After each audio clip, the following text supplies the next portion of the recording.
then you meet people, like the Joe Rogans of the world that can talk to anybody. They Yeah. can talk to you about MMA. Yeah. They can talk to you about history. They can talk to you about conspiracy Yeah. theory. They can talk to you about politics, and he can have a conversation with Yeah. anybody. And I'm like, When I first started, I used to have like a imposter syndrome. Like, man, are these questions are man, this question is must be idiotic to this person, right? But then now I'm like, no, I actually go ask a question, right? So I kind of overcame that imposter syndrome as far as asking questions, let me ask you this.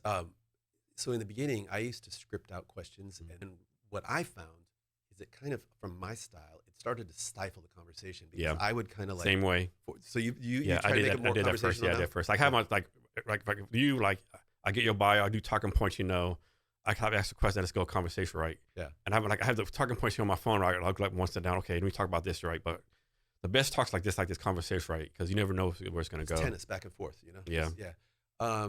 Do you ever have a guest that says, "I want you to send the questions in advance"? Yeah. Yeah. Always tell them no. Yeah.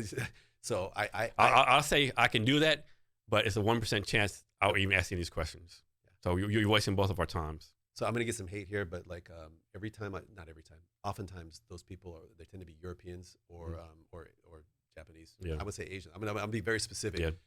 They're really big on planning, and there's nothing Yeah. wrong with that, but it kind of ruins the spontaneity. Yeah. And because if you find out that this person has a particular interest. Mhm. And you want to go down that rabbit hole, Yeah. but it's not on the question list. Yeah, I know, right? I tell people usually before podcasts, like, is there anything specific you want me to ask you, right?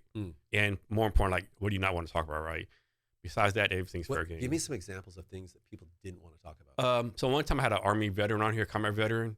He didn't want to talk about any of his Army stuff. He said it's just too traumatic for me. I don't want to talk about that. I Okay, get cool. that. Yeah, I so totally get that. that's the only one that comes to mind. Everyone else is like, I can't think of another thing, but someone comes up and I want to talk about, I just say, like, can we talk about something else? So Yeah. that's what most people do, yeah.